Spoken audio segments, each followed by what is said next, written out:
मणिकंठा, ये कैसा अस्त्र चुना है तुमने? मात्र एक लकड़ी का दंड। ये हमारी गदाओं और खड्गों के सामने तो कुछ भी नहीं है।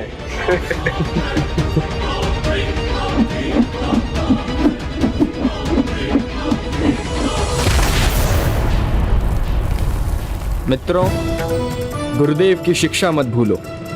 उन्होंने हमें सिखाया है कि विजय अस्त्रों से नहीं अपितु उन 5 गुणों से प्राप्त होती है जो उन्होंने हमें सिखाए हैं: अनुशासन, एकाग्रता, ज्ञान, साहस और बल।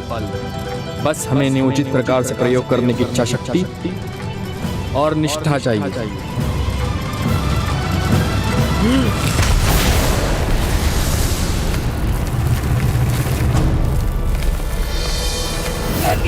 करेंगे हम, यज्ञ करने वाले विष्णु का अंत करेंगे हम। यज्ञ करेंगे हम, यज्ञ करने वाले विष्णु का अंत करेंगे हम।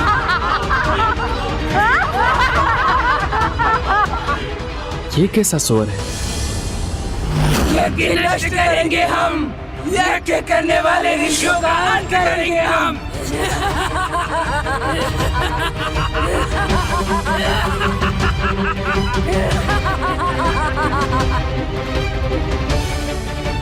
अब मेरे सामने 2 चुनौतियां हैं। गुरुदेव का दिया कार्य संपन्न कर यज्ञ पर छाए संकट को दूर करना है, और ये दोनों कार्य मुझे एक साथ करने होंगे। यज्ञ नष्ट करेंगे हम, यज्ञ करने वाले विष्णु का अंत करेंगे हम।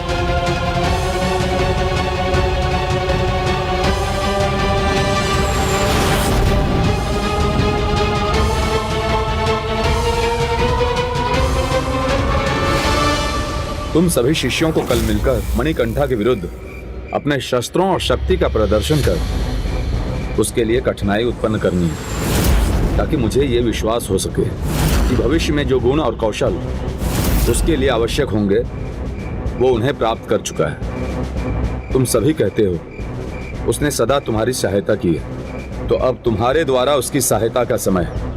कभी कभी किसी का विरोध करना ही उसकी सहायता करना होता है। जो आज्ञा गुरुदेव। आओ देखते हैं कौन सर्वप्रथम इस परीक्षा को पार करेगा।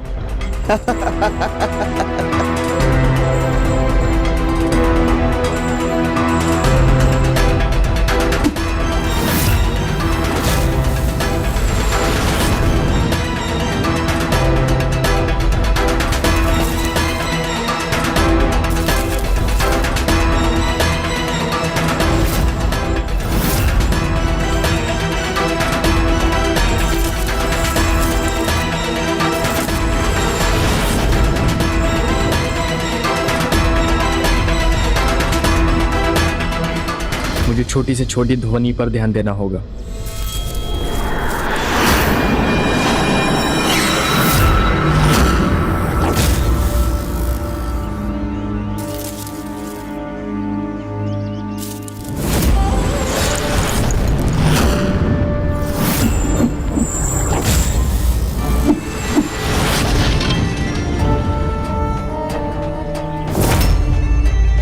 ओम श्री हरिहरेश्वराय नमः।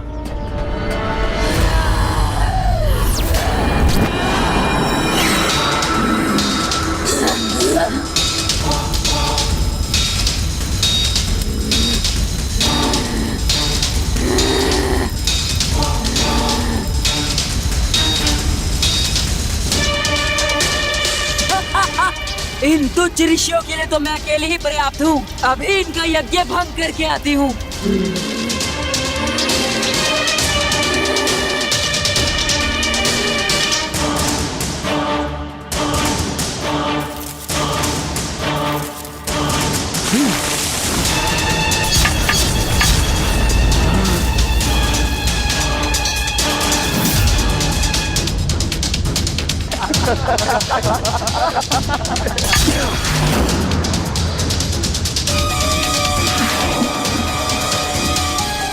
इसने इतना सधा हुआ वार कैसे किया?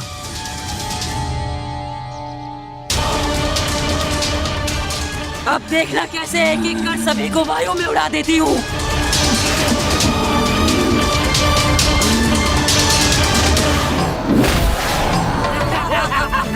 तुम तो उन्हें हवा में उड़ाने गई थी कि तू उस गधा ने तुम्हें हवा में उड़ा दिया।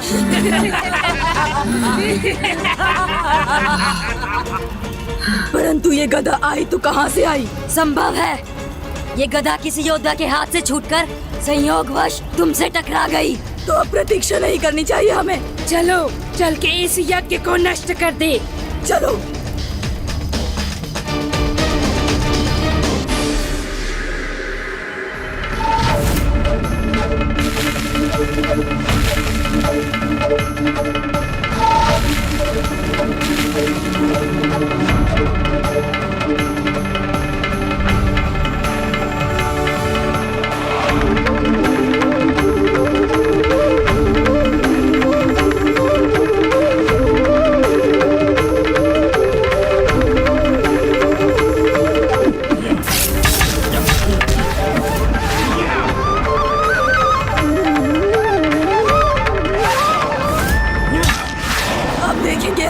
कौन रोक सकता है हमें?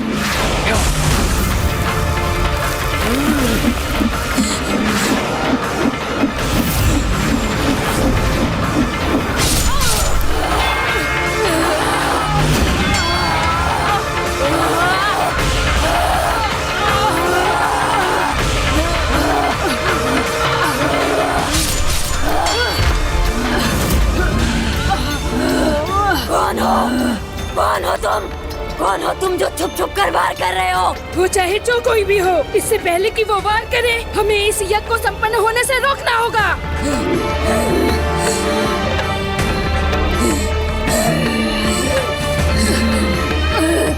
मित्रों, शीघ्रता करो। तुम्हें समय का ध्यान नहीं, किंतु मुझे तो है।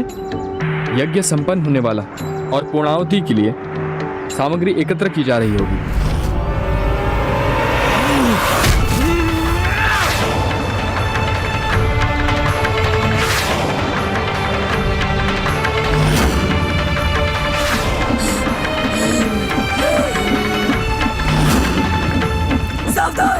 ये अस्त्र हमारी ओर आ रहे हैं।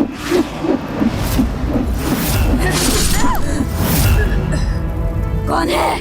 कौन है जो अदृश्य शक्ति हम पर वार करना चाहती है? कोई तो अदृश्य शक्ति है जो इनकी रक्षा कर रही है।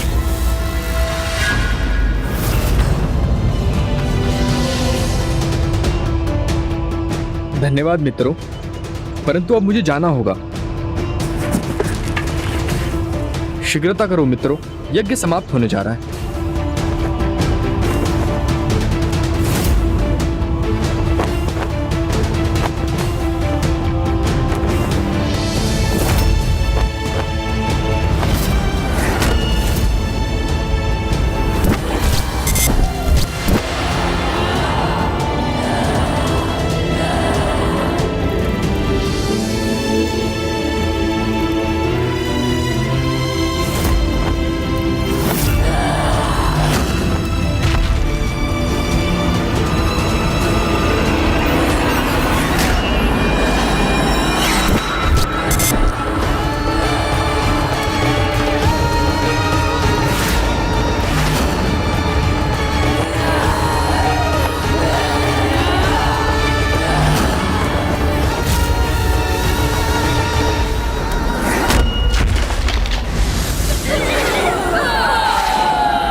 ये देवताओं को कैसी शक्ति प्राप्त हो रही है?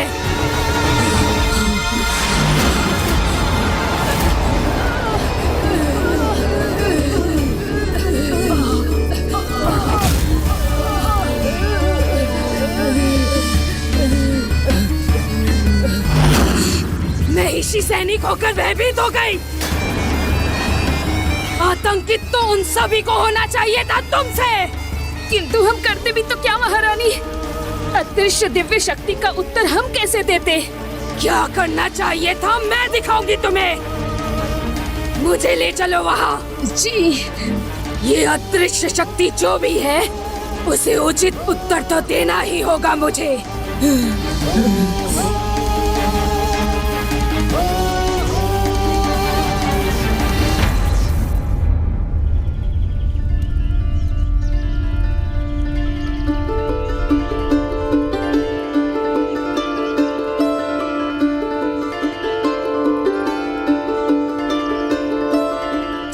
यशस्वी भव।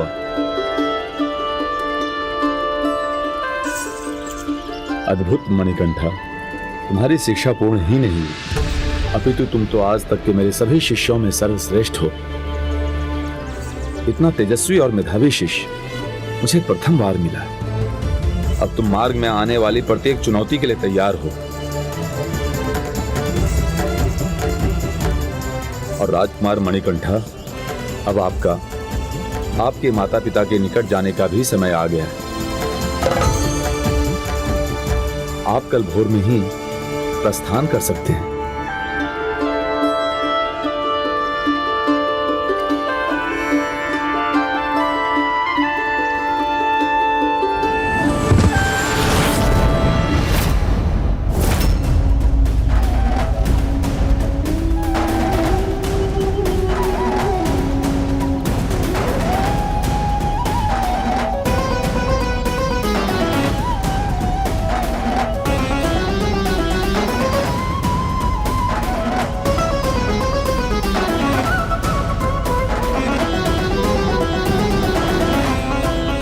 मुझे सदैव ये लगता रहा कि इसकी दृष्टि मुझ पर ही गड़ी हुई है। मुझे अभी भी विश्वास नहीं कि ये बालक देख पाने में असमर्थ है। वो यज्ञ स्थल उन मेघों के पार है महारानी महिषी।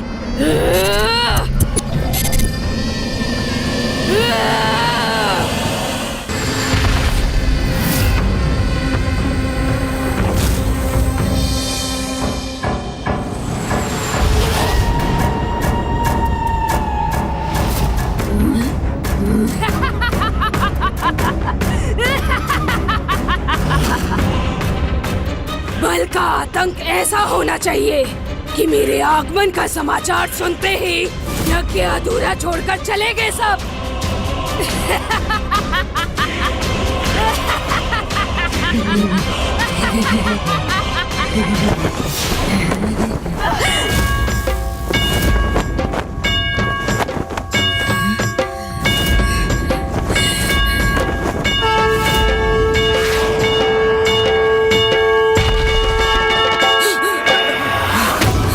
क्या हुआ महारानी महिषी?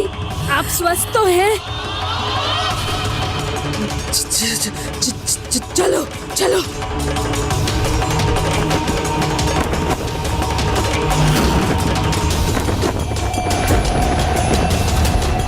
कदाचित उस फड़फड़ाती ध्वजा में महिषी को अपना काल ही दिखाई दे गया।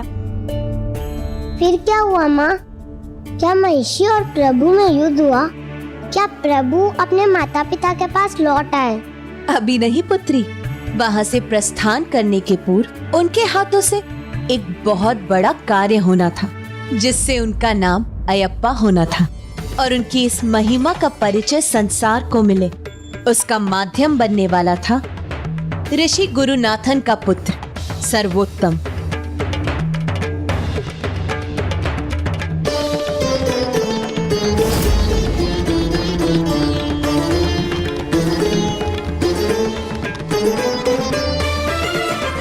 एक ओर तो संसार को प्रभु अयप्पा मिलने वाले थे, और वहीं दूसरी ओर वो कपटी मंत्री अपनी दुष्टता से संसार को रानी के मन को उनके प्रति दूषित करने का कार्य कर रहा था।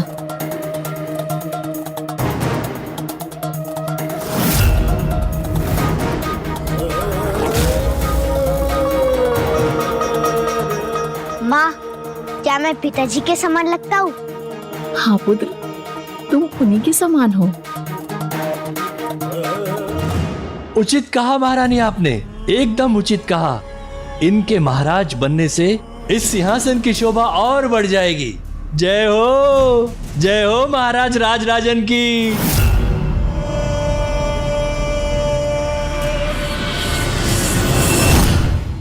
क्षमा करें महारानी, परंतु मैं आपको पुनः स्मरण कराना चाहता हूँ, यही इस राज्य के युवराज बनने के योग्य हैं, ना कि वो मणिकंठा। बस महामंत्री जी, मैं अनेकों बार कह चुकी हूँ, मेरे दोनों पुत्रों में मुझे किसी प्रकार का भेदभाव पसंद नहीं। महारानी, हम भेदभाव नहीं करा रहे हैं, हम तो इनके स्वभाव का सम्मान करते हैं। अब आप तो भली भांति जानती हैं महारानी कि राजकुमार मणिकंठा को राजनीति में कोई रुचि नहीं है।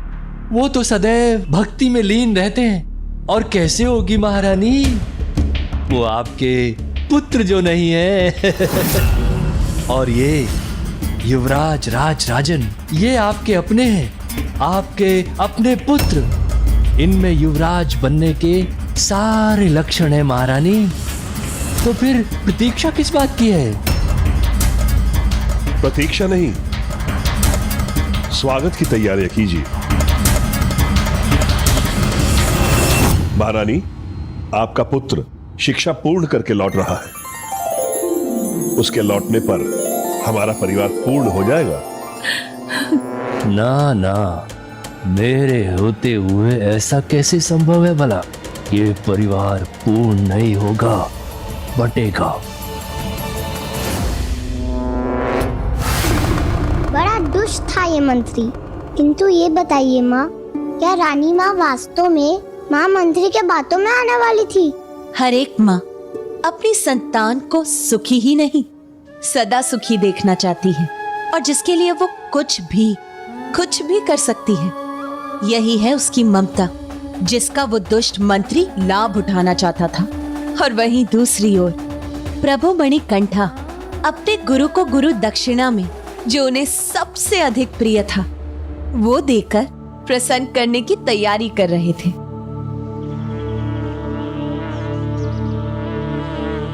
यहाँ जहाँ प्रकृति अपने पूर्ण उल्लास में है, वहां तो मैं पहुंच गया।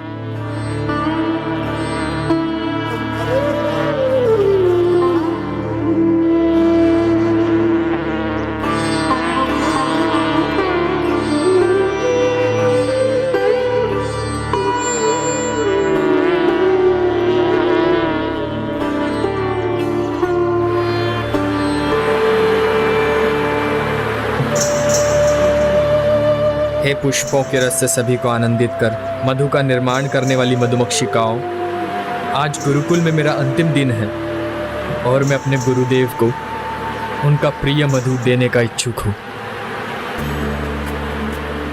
प्रकृति माता से जो मधु आपको प्राप्त होता है, उसमें से कुछ मधु मुझे देने की कृपा करें।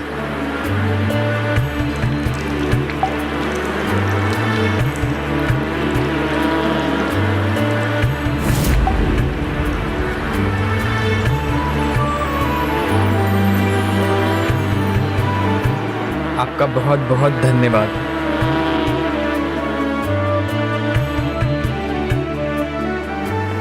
पिछले कुछ वर्षों में मणिकंठा के कारण बिना देखे बिना पढ़े कितना कुछ जान गया है सर्वोत्तम। कल मणिकंठा के जाने के पश्चात मेरे पुत्र के नेत्रों का अंधकार पुनः उसके जीवन में अंधेरा ले आएगा।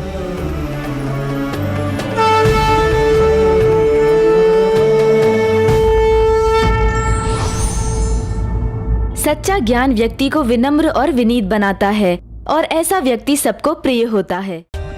For more updates, subscribe to our channel, click the show links and enjoy watching the videos.